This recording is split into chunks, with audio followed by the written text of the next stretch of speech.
In the annals of 20th century occultism, few events hold the enigmatic allure of the Babylon working. This ritual, a daring attempt to summon a goddess into the earthly realm, unfolded in 1946. At its heart were two unlikely collaborators, Jack Parsons, a brilliant rocket scientist, and L.Ron Hubbard, a charismatic writer with a penchant for the esoteric.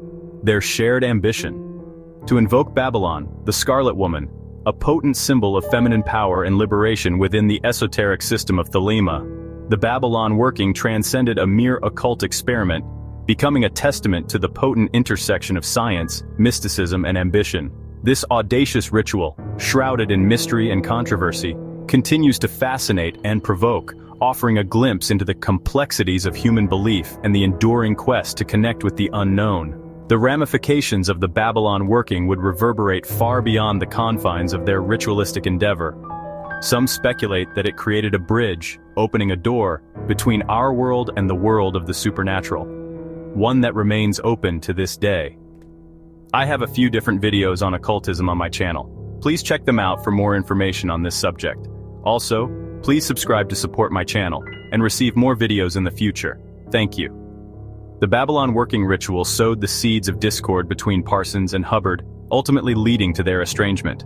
The ritual's legacy would intertwine with the origins of Scientology, adding a layer of intrigue to the life of L.Ron Hubbard, a man who would go on to found a global spiritual movement.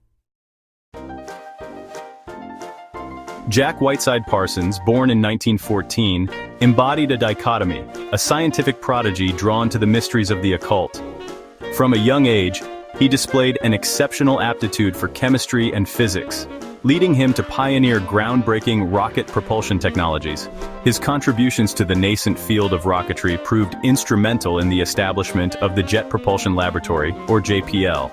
Yet, Parsons's scientific brilliance found a counterpart in his fervent embrace of esotericism.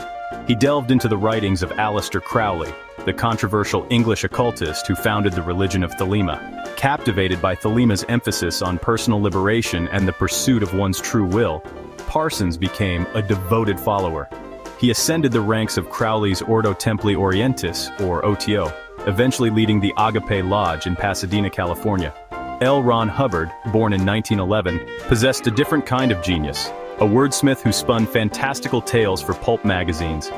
Drawn to Parsons' charisma and esoteric knowledge, Hubbard found himself welcomed into the fold of the Agape Lodge. Their shared fascination with Crowley's teachings and their yearning to experience the numinous firsthand would form the bedrock of their short-lived but consequential partnership.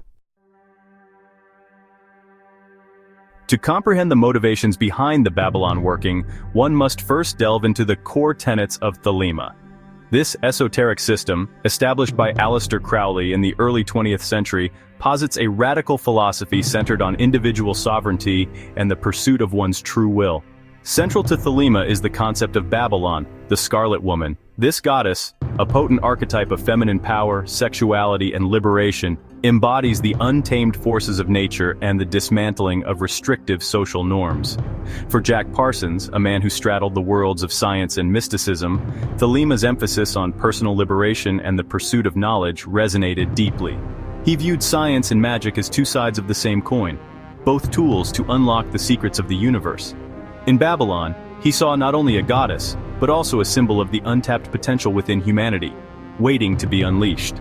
L.Ron Hubbard, ever the pragmatist, likely saw in Thelema a framework for personal power and a means to tap into unseen forces. The Babylon working, a series of rituals in 1946, aimed to invoke the goddess Babylon into the material realm. Parsons and Hubbard blended Enochian magic and Thelemic principles in a daring experiment. Conducted in secret at Parsons' mansion, the rituals involved complex invocations and chanting, and, some say, human torture and even sacrifice. Hubbard documented each step, capturing both technical aspects and subjective experiences. Parsons believed he contacted a spiritual entity, Babylon's emissary, also known as the Whole of Babylon. Whether this was genuine or subconscious remains debated.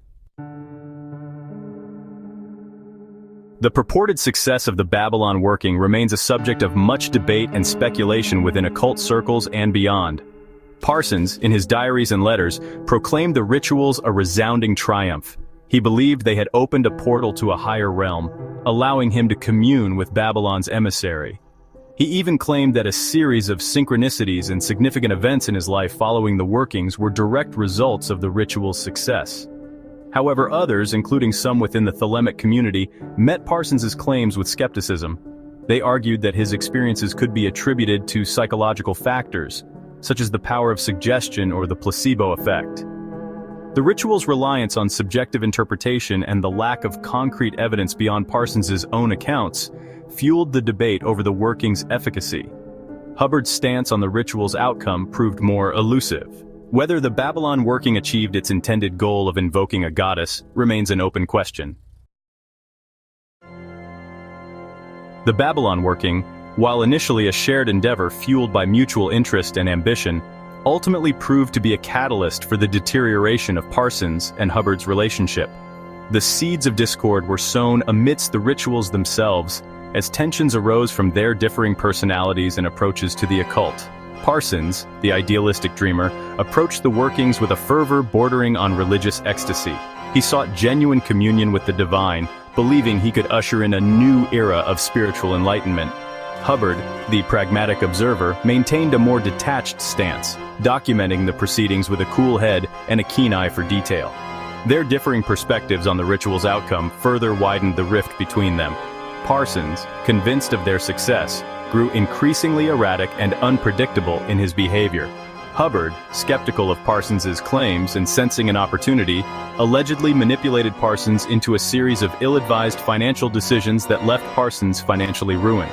The final blow to their partnership came when Hubbard absconded with Parsons's girlfriend, Sarah Northrup, and a significant sum of his money.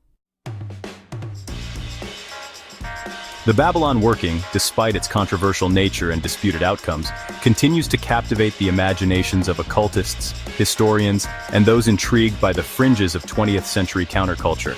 The ritual's enduring allure stems from its potent blend of science and mysticism, its association with two larger-than-life figures, and the enduring mystery surrounding its true nature and purpose. Did Parsons and Hubbard truly make contact with a divine entity? Or were their experiences products of their own subconscious desires and the power of suggestion?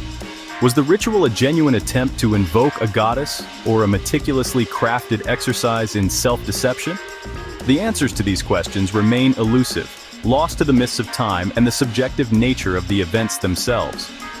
The Babylon working, much like the goddess it sought to invoke, defies easy categorization, existing in a liminal space between belief and skepticism, history and myth. The aftermath of the Babylon working cast long shadows on both Jack Parsons and L.Ron Hubbard, their lives taking divergent paths after their acrimonious split. Parsons, financially ruined and professionally ostracized due to his occult activities, struggled to regain his footing.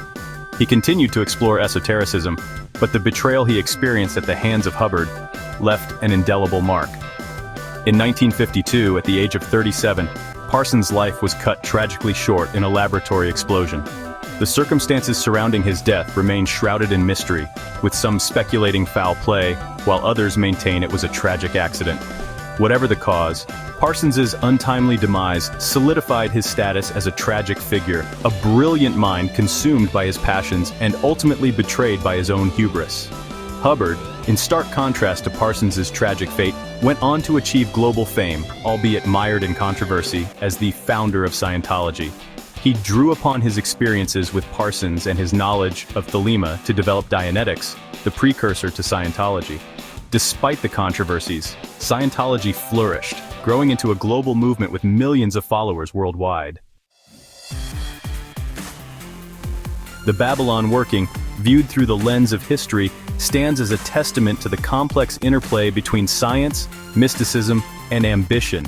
It reveals the enduring human fascination with the unknown, the desire to transcend the boundaries of the mundane, and the allure of forbidden knowledge. Jack Parsons, the brilliant scientist drawn to the mysteries of the occult, embodies the inherent human desire to explore the unknown regardless of the risks involved. His scientific curiosity found a counterpart in his spiritual yearning, leading him to seek answers in the esoteric realms explored by Crowley and Thelema. L.Ron Hubbard, the charismatic storyteller with a penchant for self-mythologizing, represents the human capacity for both innovation and exploitation. The Babylon working, regardless of its disputed outcomes or its impact on the lives of those involved, serves as a potent reminder that the pursuit of knowledge, whether scientific or mystical, is fraught with both promise and peril. It highlights the importance of critical thinking, ethical considerations, and the dangers of unchecked ambition. In the end, the Babylon working remains a captivating tale of ambition, betrayal, and the enduring quest for meaning and connection in a vast and often unforgiving universe. If they achieved contact with demonic forces, could that explain the rise in people having contact with these forces? Some say yes. I thank you for watching, and please subscribe, and as always, stay informed.